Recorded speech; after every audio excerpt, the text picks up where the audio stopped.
அனைவருக்கு வணக்கம். திமுக கூட்டணியில் கரூர் தொகுதி காங்கிரசுக்கு ஒதுக்கப்படுமா என்ற கேள்வி சில நாட்களுக்கு முன்பு வரை இரு கட்சிகளின் நிர்வாகிகள் மற்றும் தொண்டர்கள் இடையே ஒரு விவாத பொருளாகவே இருந்து வந்தது. ஏனென்றால் அரசு வேலை வாங்கி தருவதாக கூறி 1,74,00,000 ரூபாய் கையூட்டு பெற்றதாக கூறப்படும் வழக்கில் கடந்த ஆண்டு ஜூன் மாதம் அமலாக்கத்துறையால் கைது செய்யப்பட்டு புழல் சிறையில் அடைக்கப்பட்டுள்ள முன்னாள் அமைச்சர் செந்தில் பாலாஜிக்கும் கரூர் நாடாளுமன்ற தொகுதி எம்பி ஜோதிமணிக்கும் ஆகவே ஆகாது என்ற நிலை இருப்பதுதான் இதற்கு காரணம். 2019 நாடாளுமன்ற தேர்தலில் ஜோதிமணியின் வெற்றிக்காக செந்தில் பாலாஜி அவருடன் இணைந்து தொகுதி முழுவதும் தீவிர பிரச்சாரத்தில் ஈடுபட்டார்.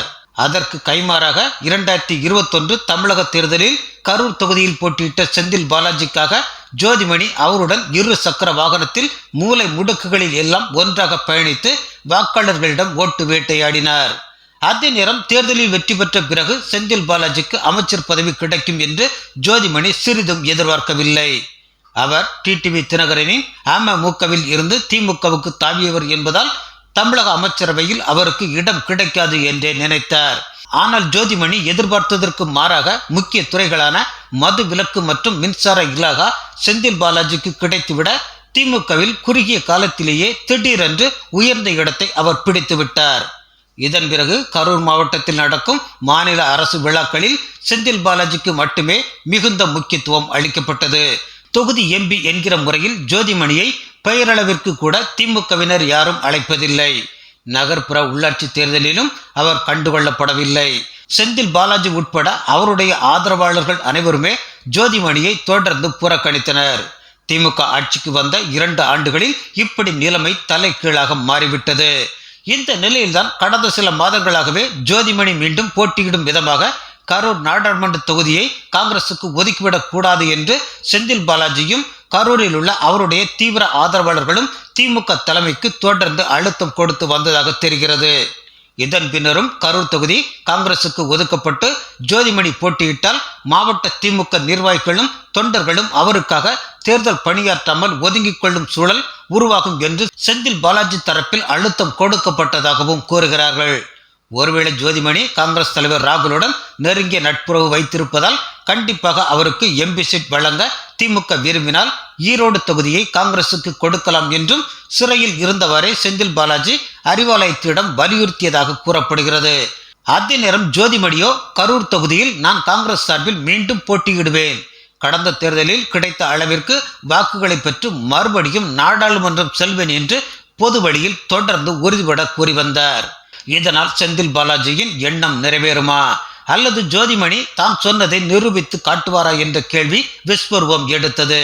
இதில் சில தினங்களுக்கு முன்பு வரை செந்தில் பாலாஜியின் கையே ஓங்கி இருந்தது. இதனால் கரூர் தொகுதி மீண்டும் காங்கிரசுக்கு ஒதுக்கப்படாது என்றே அனைவராலும் கருதப்பட்டது.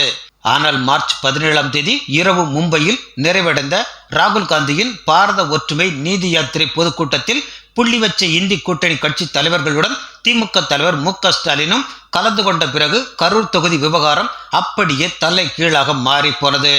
அக்கூட்டத்தில் தன்னை சந்தித்த மு.க. ஸ்டாலினிடம் ராகுல் காந்தி நேரடியாகவே கரூர், கிருஷ்ணகிரி, திருவள்ளூர் தொகுதிகளை காங்கிரசுக்கு நீங்கள் ஒதுக்க வேண்டும் என்று கோரிக்கை வைத்துள்ளார். இதை மு.க. ஸ்டாலினும் அப்படியே ஏற்றுக்கொண்டு விட்டார். இதன் பிறகுதான் தமிழகத்தில் காங்கிரஸ் போட்டியிடும் 9 தொகுதிகளின் பெயர்களும் மார்ச் 18ஆம் தேதி இரு கட்சிகளின் தரப்பிலும் ஒரு மனதாக வெளியிடப்பட்டது. இதன் பின்னணியில் இன்னொரு நிகழ்வும் இருந்ததாக கூறப்படுகிறது. அது இதுதான். தமிழக காங்கிரசுக்கான டெல்லி மேலிட பொறுப்பாளர்கள் மற்றும் மாநில காங்கிரஸ் தலைவர் செல்வ பெருந்தகை உள்ளிட்டோர் கடந்த வாரம் தற்போதைய காங்கிரஸ் எம்பிக்களான 8 பேரிடமும் ஜூம் மீட்டிங் மூலம் நாடாளுமன்ற தேர்தலில் போட்டியிடுவது பற்றி கருத்து கேட்டுள்ளனர். அப்போது ஜோதிமணி தனக்கு கரூர் தொகுதியை திமுகவிடமிருந்து பெற்றுத்தர வேண்டும், ஏனென்றால் கரூர் தொகுதியின் வளர்ச்சிக்காக எனது சிறு வயது முதலே செயல்பட்டு வருகிறேன். ஏதோ ஒரு சீட்டுக்காக எங்கோ ஒரு தொகுதி கிடைத்தால் அங்கு சென்று போட்டியிட விரும்பும் நபர் நான் அல்ல, சொந்த தொகுதியில் போட்டியிடுவதையே விரும்புகிறேன் என்று அழுத்தம் திருத்தமாக தனக்கு கரூரை கேட்டுள்ளார். ஒருவேளை உங்களால் பெற்றுத்தர முடியவில்லை என்றால் தலைவர் ராகுல் காந்தியிடம் பிரச்சனையை கொண்டு சென்று கரூரை நானே கேட்டு வாங்கிவிடுவேன் என்று ஜோதிமணி அதிரடியாக தெரிவித்ததாகவும் கூறப்படுகிறது. இதைத் தொடர்ந்தே காங்கிரஸ் மேலிட பொறுப்பாளர்கள் கரூர், திருவள்ளூர், கிருஷ்ணகிரி ஆகிய 3 தொகுதிகளையும் கண்டிப்பாக காங்கிரசுக்கு கேட்டு வாங்க வேண்டும் என்ற கோரிக்கையை ராகுல் காந்தியிடம் வைத்துள்ளனர். அவரும் மும்பையில் மு.க.ஸ்டாலினை நேரடியாக சந்தித்த போது அதற்கு ஒப்புதல் வாங்கியும் விட்டார். இதனால் விரைவில் வெளியாக இருக்கும் தமிழக காங்கிரஸ் வேட்பாளர் பட்டியலில் கரூர் தொகுதியில் ஜோதிமணியின் பெயர் நிச்சயம் இடம்பெறும் என்று எதிர்பார்க்கலாம். அதே நேரம் கரூர் தொகுதியில் முன்னாள் அமைச்சர் செந்தில் பாலாஜியின் ஆதரவாளர்கள் அனைவருமே இன்னும் ஜோதிமணிக்கு எதிர்ப்பான மனநிலையில்தான் இருக்கின்றனர்.